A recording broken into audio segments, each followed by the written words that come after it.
What is happening, y'all? Cowboy here, and welcome to Biomutant. Now, as much as I want to talk about how amazing this beautiful looking game is, and about all the various RPG mechanics that it has in it, unfortunately, that's not really the case.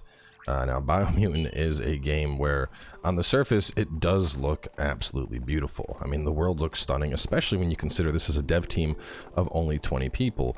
But I would liken this game to going on vacation and seeing a giant pool, and the pool has water slides and waterfalls, and you're like, yo, this is going to be so nice, I'm just going to chill at this pool all day. And then you get over to it only to discover it's a kiddie pool that's about a foot deep.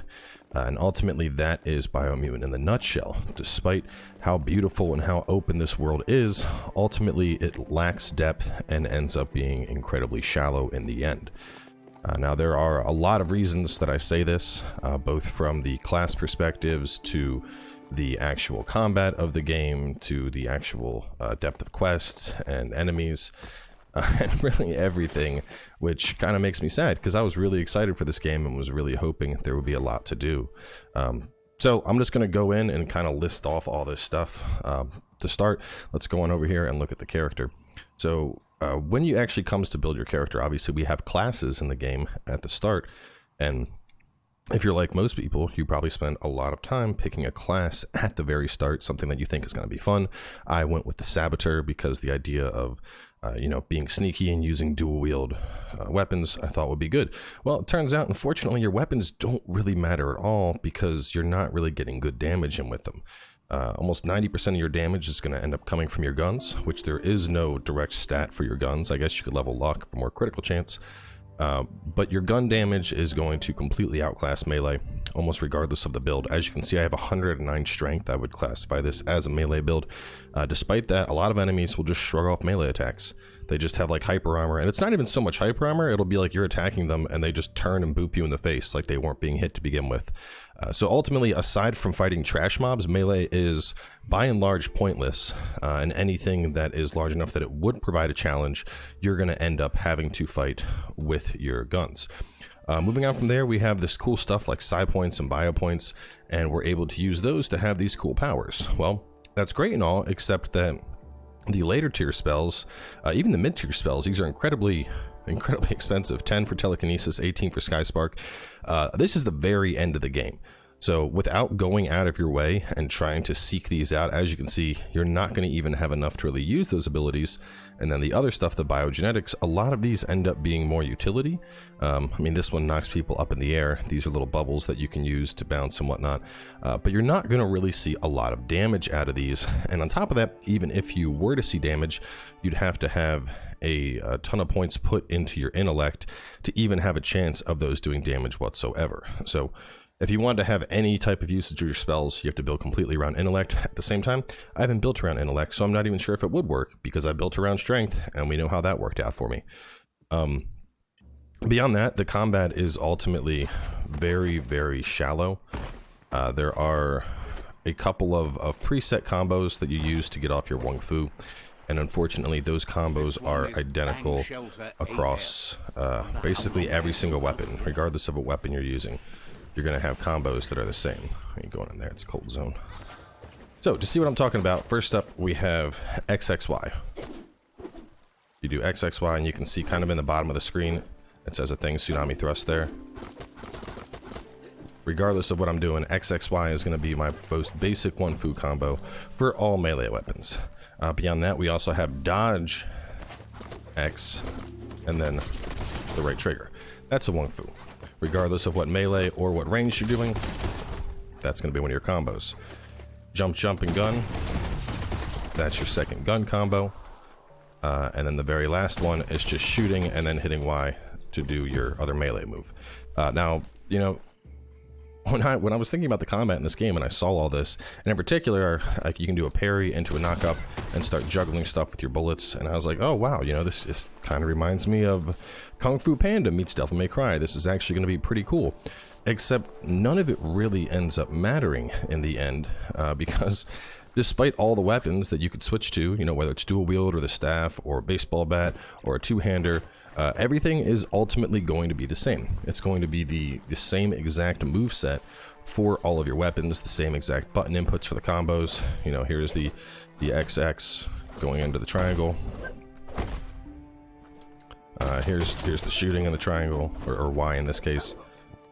And then of course the gun ones, those aren't going to change because I haven't changed my guns at all.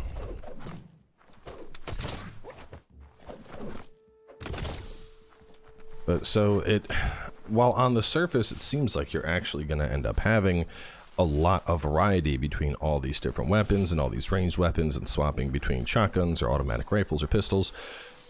Once you really get down to it, none of it really ends up mattering because you have the same exact moveset for everything, and then on top of that, your actual gameplay doesn't end up being varied.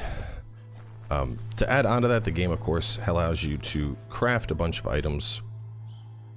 We go here, go to crafting, and we can, you know, go into the main hand and craft up specific melees that we want, which seems cool at first. You're like, oh, it's cool, you know, I'm gonna craft this giant frost two-hander, but ultimately all of these different elemental damages, they're basically pointless. It doesn't matter. It's just a little bit of extra damage, whether you're going, I mean, if you go bio, you can make people throw up, or if you go cold, you can freeze them for a half a second. But in the end, that extra damage is by and large pointless. So to better show the melee, my problem is with it here.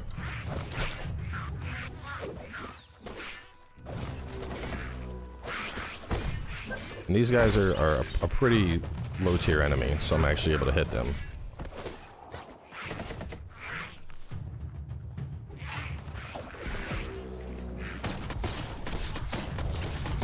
The game also does not have a dedicated lock-on.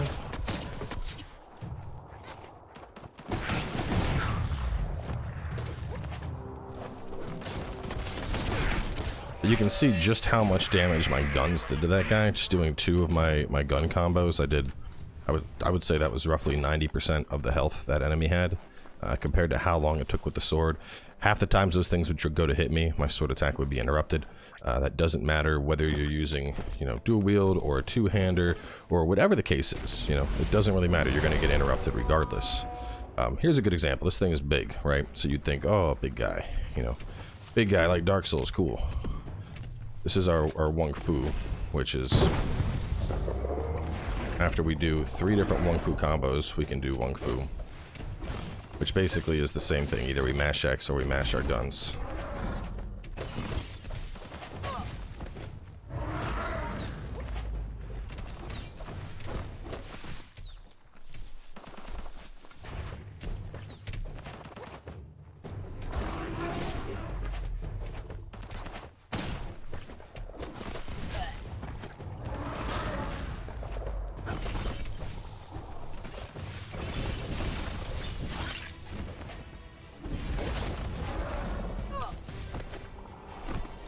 So we can see how that went, getting through about half of his health. And now I'm going to just go with guns.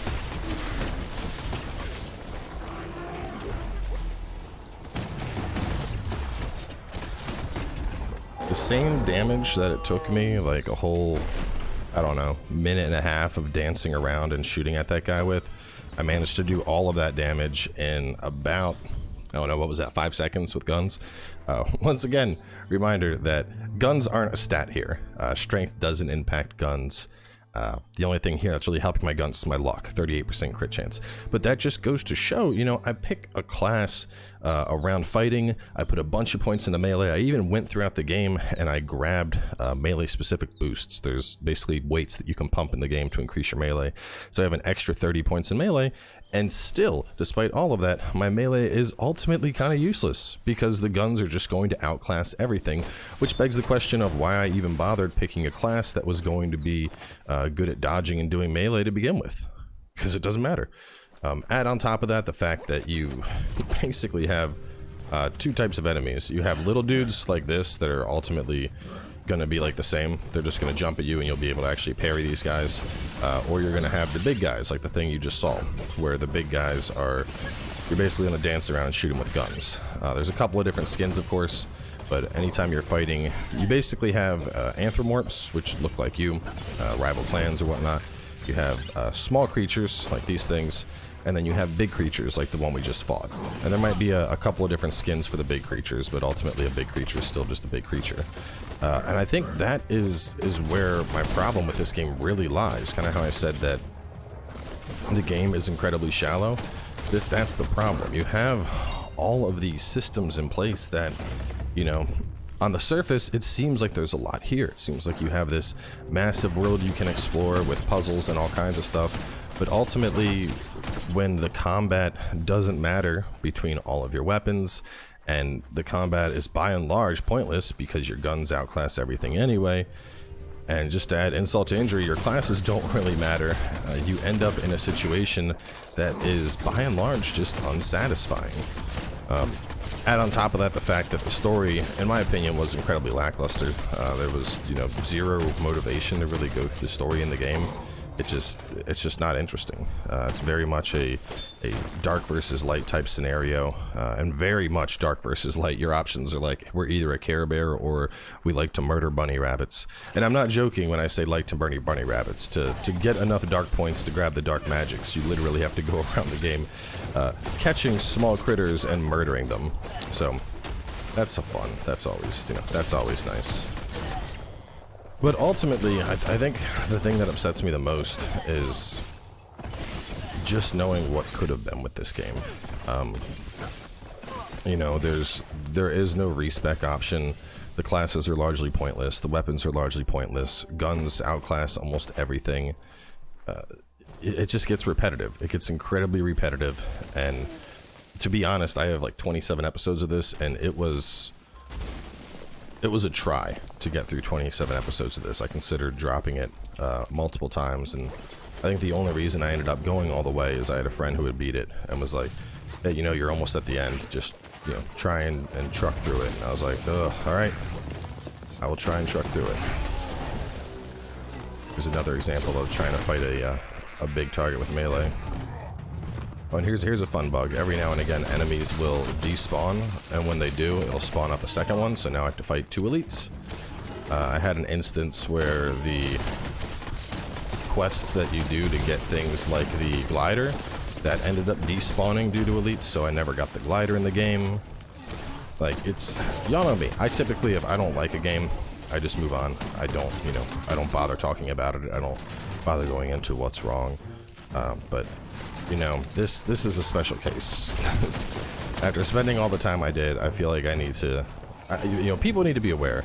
And it hurts, because I was excited for this game. I was expecting this game to take up the majority of June in terms of content production, and I've seen a lot of folks really excited for this.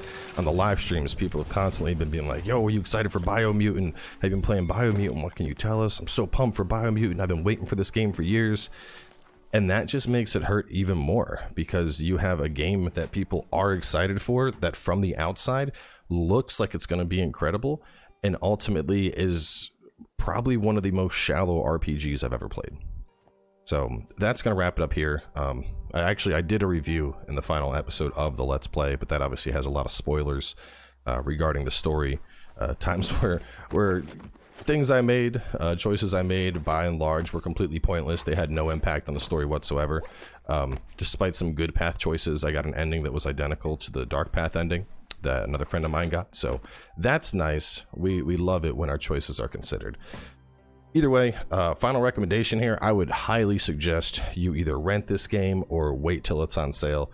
This, in its current state, this is, saying 6 out of 10 is being generous.